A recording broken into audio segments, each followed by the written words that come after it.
It's 9 o'clock on a Tuesday night, and I'm standing in my own driveway in handcuffs. I just dragged myself home from a brutal 14-hour shift in 118-degree heat. My work van was still idling with the AC running because I had literally just pulled in from an emergency repair, saving a family's air conditioning during a Phoenix heatwave. Across the street, my neighbor, Brenda Kensington, had her iPhone out, filming like she just cracked a cold case on a serial killer. 3 squad cars lined the curb, their lights flashing, turning our quiet cul-de-sac into a crime scene. And there, front and center on my lawn, stood the entire HOA board, watching me like I was the neighborhood's most wanted.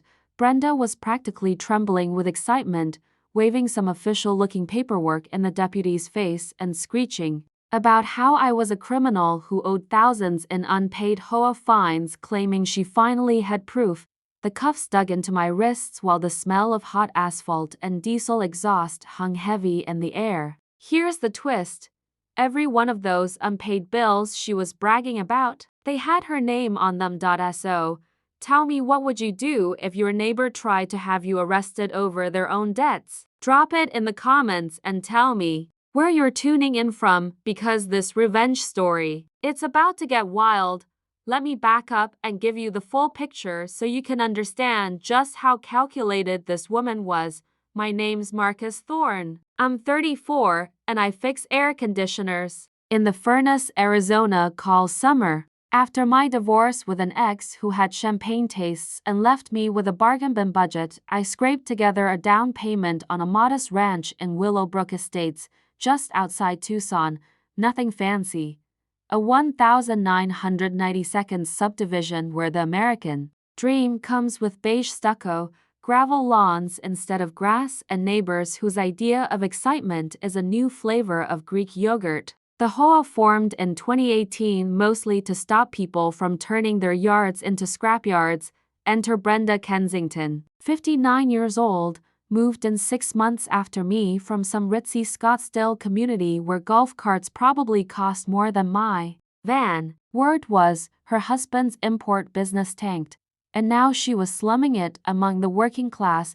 Picture a bleached blonde bob that required monthly tribute to the hair gods, oversized designer sunglasses, probably knockoffs, and a permanent expression like she just smelled bad milk. She tooled around in a silver Mercedes C-Class screaming, "I'm still somebody," while I rolled in my white Ford work van, tools rattling, suspension shot, bouncing over every pothole.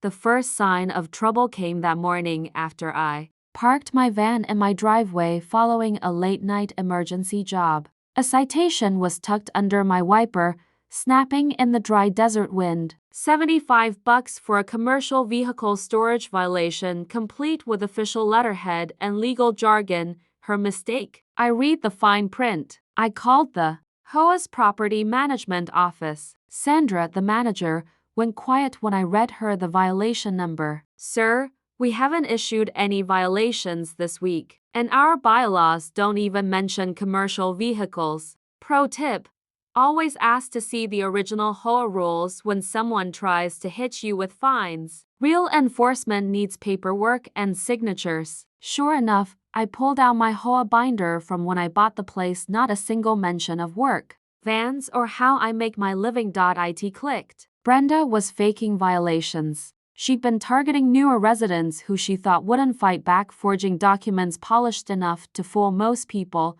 And if she'd done it to me, how many others had already paid her bogus fines just to avoid hassle? That was the day I realized my post-divorce piece had been hijacked by an amateur dictator in designer knockoffs.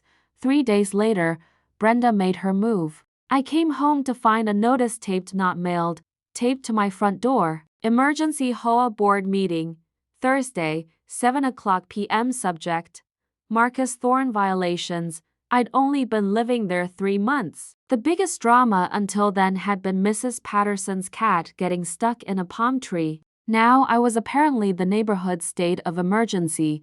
The meeting was in the community center, that standard mix of cheap carpet cleaner and disappointment under buzzing fluorescent lights. I expected the board and Brenda. Instead, Brenda had backup, There was Doris Fleming from 3 houses down, a sweet 78-year-old who looked like she'd rather be anywhere else. Board President Jerry Walsh, retired insurance adjuster, opened with his best official voice. Brenda jumped in, rattling off accusations about my van, my late-night noise, and intimidating behavior, pulling out papers and petitions that looked suspiciously uniform. Lesson from my divorce lawyer: worth every overpriced bill.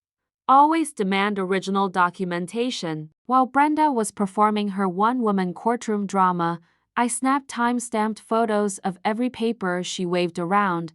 Then I stood. Show me the bylaw that defines aesthetic standards for commercial vehicles. Jerry flipped through the rules, baffled. Well, there's a general clause about property values. And what exactly about work trucks? Silence. That's when I showed photos taken that day of Brenda's cracked driveway, dead front yard plants still in their Home Depot pots, and her leaning mailbox. If we're talking aesthetics, maybe we start here. Brenda's face shifted through colors like a mood ring in a panic attack.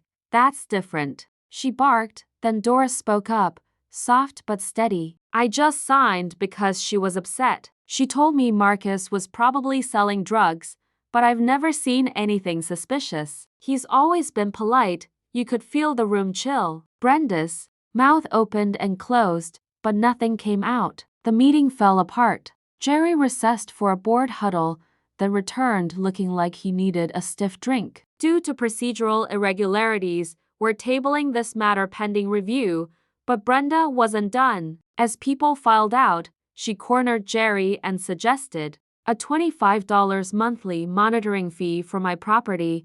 Walking to my van, the smell of desert sage mixed with disinfectant from the community center. Doris caught up to apologize. That woman, she just doesn't like people who work with their hands. That's when I knew this wasn't over. Brenda had drawn blood. 2 weeks later, she went nuclear, calling the county to claim I was running an illegal operation.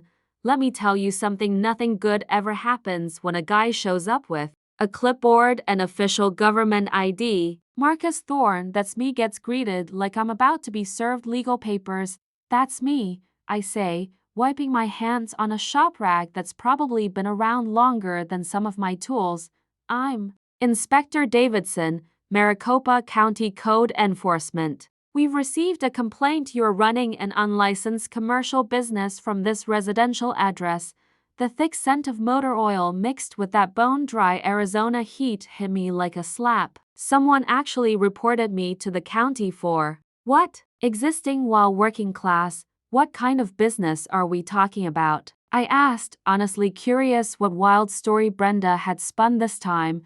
Davidson thumbed through his paperwork like he was reading off criminal charges. Unlicensed HVAC repair operation, commercial equipment storage, multiple customer vehicles present on the property, excessive noise from power tools. He squinted at his notes. And possible hazardous material storage. Hazardous materials? I glanced around at my completely ordinary suburban driveway. Where exactly are these customer vehicles and hazardous materials? That's what I'm here to find out. I could see the confusion spread across his face like coffee spilling over a desk as he realized my so-called commercial operation consisted of one work truck, a garage holding lawn tools, and zero evidence of any business activity. So, you don't run a repair business here? He asked, pen ready over the clipboard.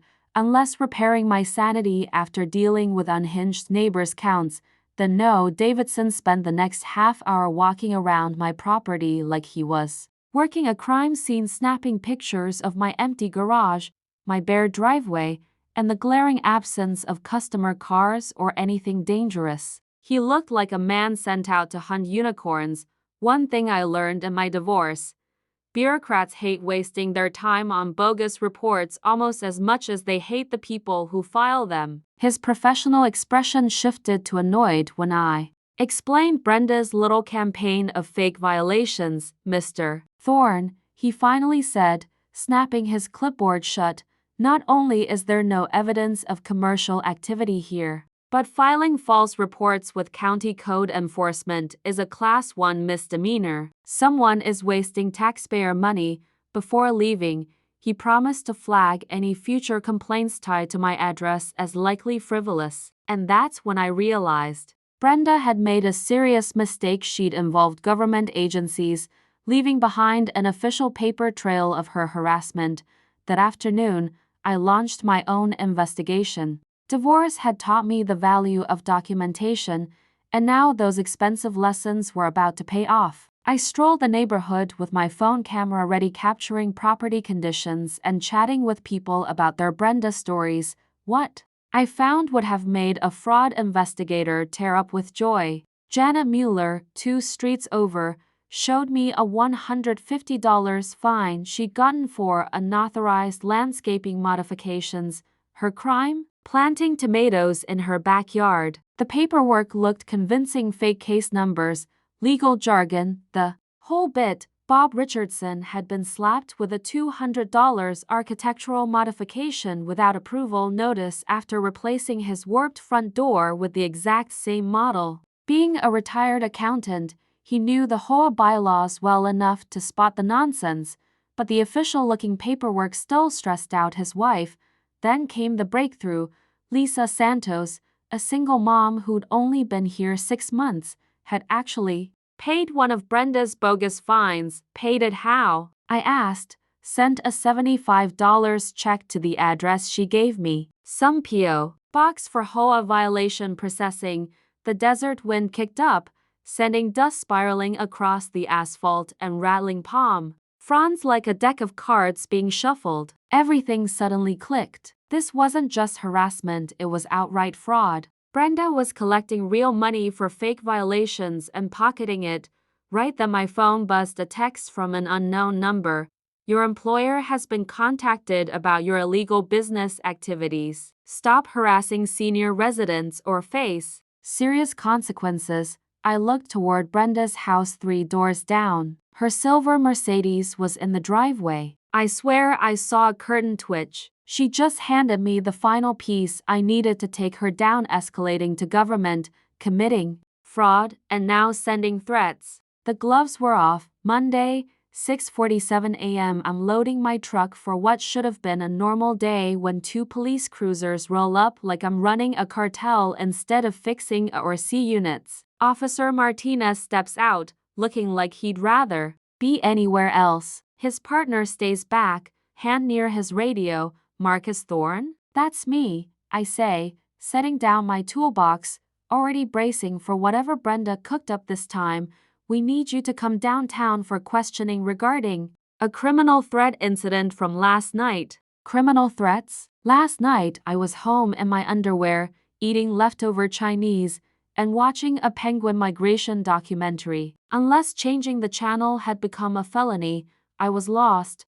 What threats exactly? Martinez flipped through his notes, looking unconvinced. Brenda Kensington reported you came onto her property around p.m., verbally threatened her safety, and acted aggressively in a way consistent with stalking.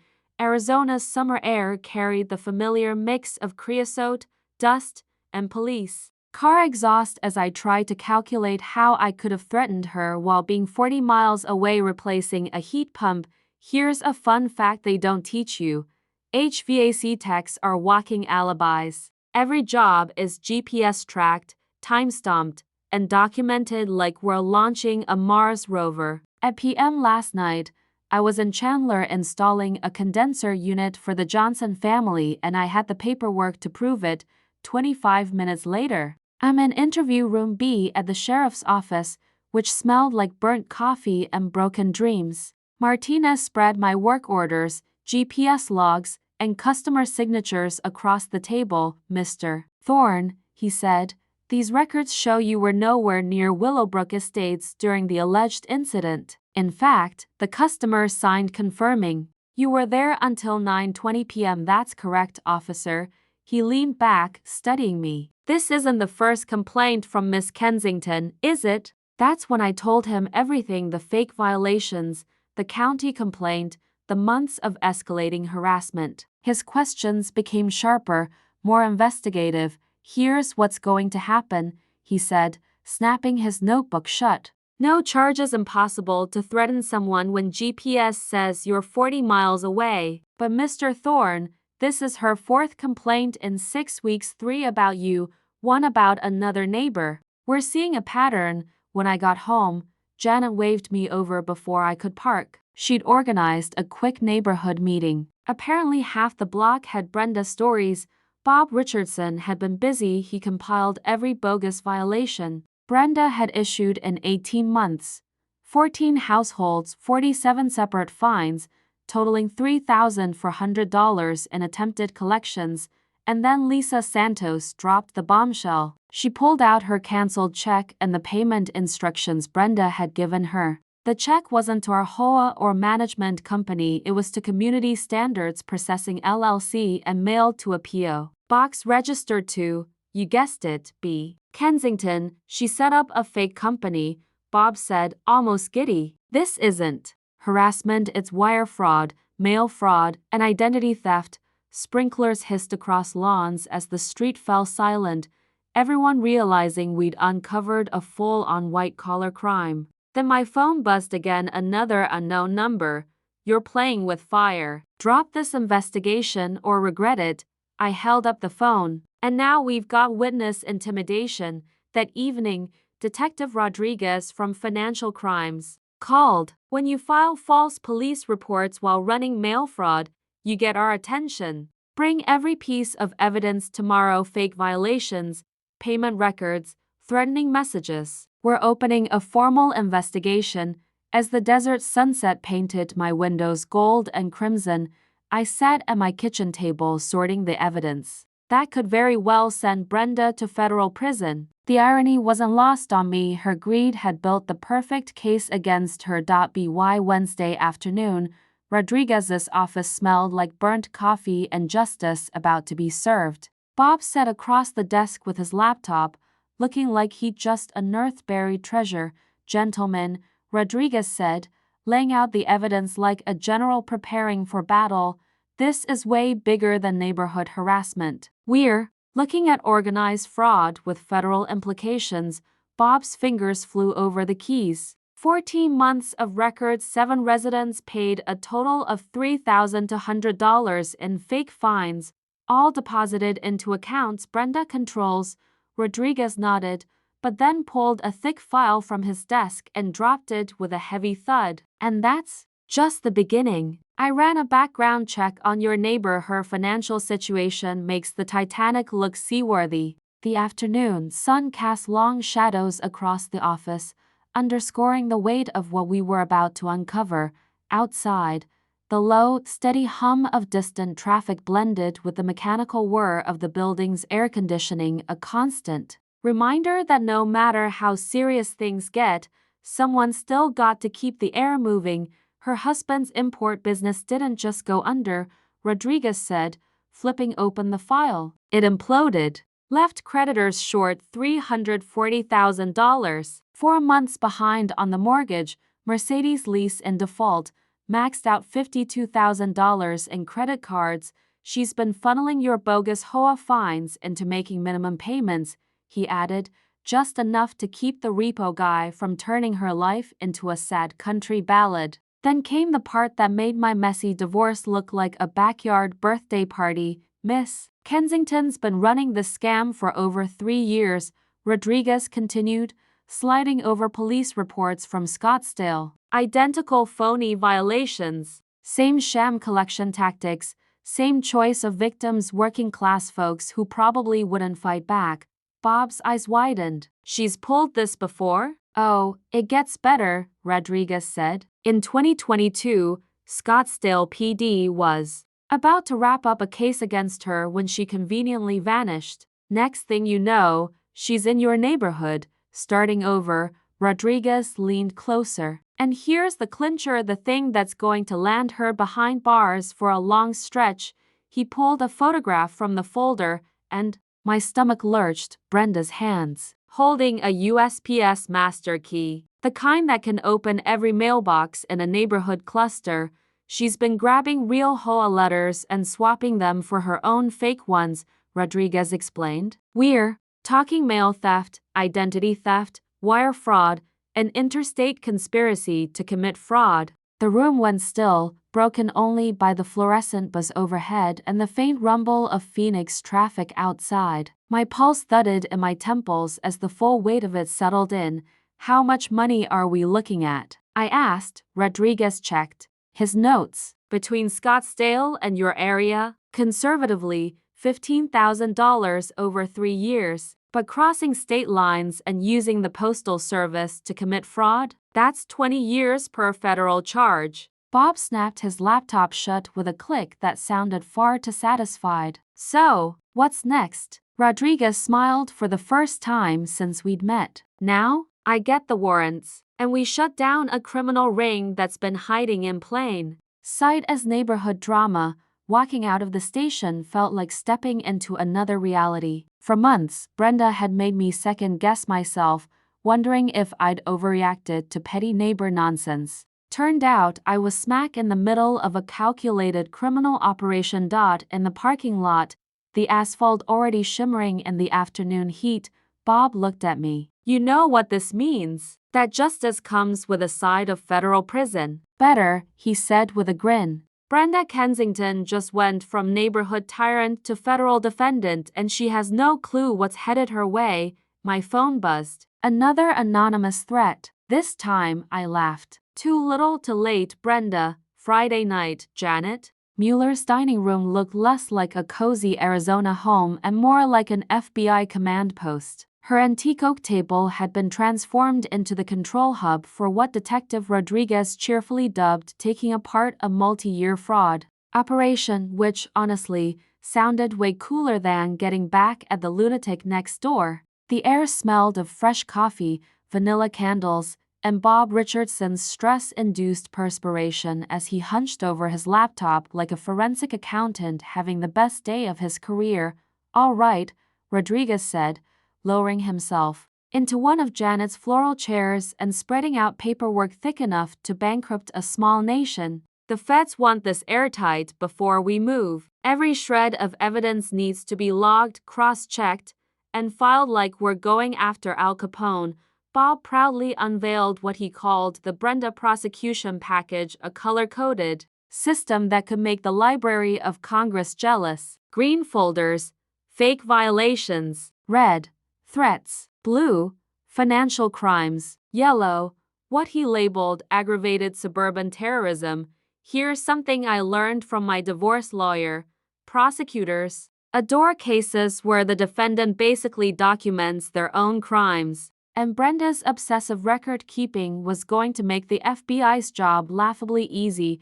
Janet, Rodriguez went on, you're our community witness coordinator. I need signed statements from every victim, every neighbor who saw intimidation, and anyone who can speak to her behavior. Janet was already knee-deep in a victim list that read like the phone book of suburban misery. 12 households hit with fake fines, 6 threatened or harassed, 3 saw her mess with mail. Detective Sarah Olivia from White Collar Crime had joined our little Justice League, bringing federal credentials and the kind of energy that suggested she took personal joy in locking up fraudsters. Cases like this are gold, she told us, studying Bob's financial breakdown. Clear intent, repeated pattern, multiple victims, across state lines. In federal court, that's what we call a career-ending slam dunk. She spread a neighborhood map on the table, marking each target with colored pins. The result was damning. Brenda had zeroed in on newcomers, single parents, seniors, and anyone she thought would quietly pay rather than fight. Classic predator behavior, Olivia noted, snapping a photo of the map. Profiles for vulnerability, uses official looking. Intimidation, counts on shame or confusion to keep people quiet. Lisa Santos, clutching her canceled check like it was exhibit A in a murder trial, raised a hand. What about people who already paid? Asset forfeiture and restitution, Rodriguez replied. We freeze her accounts, seize what she owns, and pay victims back with interest. Outside, the desert wind rattled Janet's windows while Bob's calculator clicked like a metronome. Rodriguez showed us photos from that afternoon's search warrant, letterhead templates, fake stamps, unauthorized P.O. box keys, and financial ledgers tying her to fraud into counties. How much total? I asked. About $18,000 in 3 years, Rodriguez said. Plus possible tax evasion. Chen slid a stack of legal documents onto the table. Wire fraud? 20 years. Mail fraud? Another 20. Identity theft? Mandatory minimums. We're talking decades. Divorce court taught me one thing. Timing matters. The federal government may move slow, but when it does, it's like a freight train hitting a compact car. Arrest set for Monday, 6 a.m., Rodriguez announced. Feds, local backup, and media coverage for public awareness. Media, Janet's eyes widened. HOA fraud impacts thousands every year, Olivia said. Your case could warn future victims. Rodriguez passed out business cards. Stay alert this weekend. Desperate criminals do dumb things when they feel the walls closing in. Bob closed his laptop with the satisfaction of a man who just helped build an unbreakable case. You know the delicious irony? She's been so busy harassing us. She never saw we were documenting everything, stepping into the evening air, with its scent of sage and cooling asphalt. I felt something I hadn't in years, not just relief, but anticipation. Another threat buzzed onto my phone. I smiled as I forwarded it to Rodriguez. Monday morning, Brenda Kensington was going to find out that karma doesn't just knock, sometimes it kicks your door in with a warrant. Saturday morning was calm. I was sorting tools in my garage, enjoying the brief cool before Arizona tried to melt everything again, when my phone rang. Marcus, Janet said, you need to see this. 20 minutes later, I was in her driveway, staring at the aftermath of someone's rage, egg splattered on siding, liar scrawled across her garage in neon orange, garbage flung across the lawn. Got it on camera, Janet said, showing me her phone. The video caught someone in dark clothes and a baseball cap vandalizing the place at a no face visible, but that silver Mercedes parked nearby might as well have had a neon arrow reading, Brenda, she's escalating, I said, snapping photos. Cornered animals lash out, but she wasn't done. An hour later, Bob called furious. Someone had phoned his old job, accusing him of embezzlement and urging them to investigate his pension. Next came Lisa Santos. CPS had shown up after an anonymous tip claimed she was neglecting her son and using drugs. They get false reports all the time, Lisa said during an emergency meeting at my place that night, but they have to check. Took 3 hours to clear me. It was clear Brenda had shifted from fake fines to character assassination, weaponizing agencies against anyone on our team. But here's what my divorce lawyer taught me. When people panic, they screw up. Big, trackable, prosecutable. Sunday morning brought her grand finale. Over coffee on my patio, I watched my phone light up with alerts. Brenda had made fake profiles and plastered Facebook with rants about our criminal conspiracy, claiming we were scamming seniors and maybe trafficking drugs.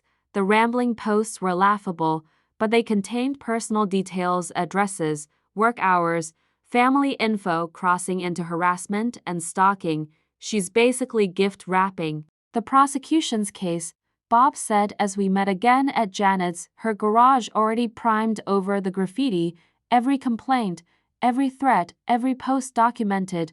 Rodriguez showed up with more. 4 agencies hit with false reports, vandalism, cyberstalking, and attempted witness tampering. Attempted, Janet asked. She offered Doris Fleming $500 to retract her statement about being pressured to file a false complaint. It was absurd paying someone to lie about being paid to lie. But Rodriguez wasn't finished. She also accused me of corruption to my captain, demanding internal affairs take over. My captain forwarded her straight to the FBI's corruption unit. They're eager to meet her tomorrow. That evening, as twilight painted the sky orange and purple, we sat on my patio, the hum of AC units in the background, kids laughing in pools nearby. Normal suburban sounds, the kind we were fighting to protect from one neighbor's reign of chaos. You know the irony? Janet said over iced tea. If she'd quit after the first fake fine, none of this would have happened. Sociopaths never quit, Bob replied. They escalate until someone stops them. My phone buzzed again, an unknown number. You people destroyed my life. Tomorrow you'll see what real consequences look like. I handed the file to Rodriguez, who just shook his head slowly. 24 hours, he said. She only needs to make it a single day without committing another crime. Right on cue, a police siren howled somewhere off in the distance, heading straight toward Brenda's side of the neighborhood. You think that's about her? Janet asked. With our luck, I said, already grabbing my car keys. Probably. 20 minutes later, we stood across the street, watching officers put Brenda in cuffs for trying to break into the HOA president's house, apparently hunting for evidence of our alleged conspiracy. Rodriguez, filling out his arrest report, shook his head. Well, she made it 23 hours and 47 minutes. Close enough. Sunday, 11:47 p.m. I was just drifting off after what felt like the weekend from hell when blue and red lights flashed across my bedroom walls, turning the place into some kind of surreal nightclub. 3 squad cars sat in my driveway. Again, I stumbled outside in pajamas to find Officer Martinez wearing the expression of a man who'd rather undergo dental surgery without anesthesia than deal with Brenda's latest stunt. Let me guess, I said, rubbing my eyes. Suspicious activity? He checked his notes with the resigned tone of someone who'd lost a bet with fate. 911 call, active gunfire, domestic disturbance, and screams consistent with torture or murder. I gestured toward the silent cul-de-sac. The only sound was the desert breeze through palm fronds and the hum of overworked AC units. Officer, I was asleep. My neighbors were asleep. The most violent thing here tonight was my wrestling match with a fitted sheet. Martinez spent 15 minutes circling my house with a flashlight before returning, looking like he was questioning his career choices. Mr. Thorne, this is the 9th call about your address in 12 days. Same complainant every time. All bogus. And when someone does that, I asked, charges for abusing emergency services, filing false reports, and in extreme cases felony endangerment. He shut his notebook with a snap. Your neighbor's building quite the record. When the patrol cars finally rolled away, leaving only exhaust and exhaustion behind, I called Rodriguez. She reported a mass shooting. I told him. I know, he said. Dispatch called me. We're arresting her tonight? Tonight? I thought you'd wait until morning. Marcus, she's gone from fraud to abusing emergency response systems. The next step is actual violence. We're not taking that chance. At 2:23 a.m., I watched from behind my blinds as what looked like a small federal task force surrounded Brenda's home. No sirens, no drama, just calm precision. The arrest itself was almost boring until Brenda came out in a leopard print bathrobe that had seen better decades, screaming about police states and constitutional violations as agents loaded her into an unmarked car. Her voice carried across the desert night like a wounded coyote in the middle of an existential crisis. And then, everything changed. Monday morning, while searching her house, federal agents uncovered something huge. 3 laptops, piles of fake IDs. And according to Detective Olivia, the most extensive fraud network I've seen outside organized crime. Your neighbor wasn't just running HOA scams, she told us at an emergency meeting. She was orchestrating fraud operations across Nevada, New Mexico, and California. Bob Richardson clutched his calculator like it was a flotation device. How many victims? 47 confirmed. For states, roughly $127,000 over 6 years. The room went silent except for the air conditioning's steady drone and Janet's sharp gasp. We weren't just dealing with a troublesome neighbor anymore. We were now witnesses in a federal racketeering case. Olivia smiled faintly. The best part? She documented everything herself: fake violations, bogus collections, threats. She built our entire case for us. That afternoon, Brenda appeared in court by video feed. Even through the grainy image, you could see the shift from designer chic to orange jumpsuit. With the creeping realization she'd finally met her match, the judge barely glanced at the list of charges: wire fraud, mail fraud, ID theft, conspiracy, and transporting stolen goods across state lines before denying bail. Flight risk, pattern of organized criminal activity. Defendant remains in federal custody until trial. Her court-appointed lawyer looked like he wished he was back at traffic court, walking out of the courthouse into the blistering Arizona sun. I felt something I hadn't felt in months. Vindication. Rodriguez texted me. Preliminary plea deal. 12 to 15 years federal time. Justice served. I looked up at the gathering storm clouds and laughed. Brenda Kensington had finally gone up against someone she couldn't bully: the federal government. Tuesday, 7:00 p.m. The Willowbrook Estates Community Center was packed, half town hall, half circus. I'd expected maybe 20 people. Instead, it felt like half of Phoenix had shown up. Detective Rodriguez sat at the front with a stack of evidence thick enough to stop bullets, flanked by Agent Olivia and our HOA's nervous regional manager. "Ladies and gentlemen," Rodriguez began, "we're here tonight to discuss the conclusion of a federal investigation that started right here." Before he could continue, the doors burst open. And walked Brenda, dressed to the nines in a designer suit, trailing behind a private attorney she'd somehow hired. "My client is here to clear her name," the lawyer announced. You could feel 200 people holding their breath. Rodriguez stood. "Miss Kensington, you're free to speak, but you should know federal prosecutors accepted your guilty plea yesterday. 12 counts of wire fraud, 8 counts of mail fraud, conspiracy to commit interstate fraud." Gasps rippled through the room. Brenda stammered about extenuating circumstances, but Rodriguez cut her off, holding up a thick document.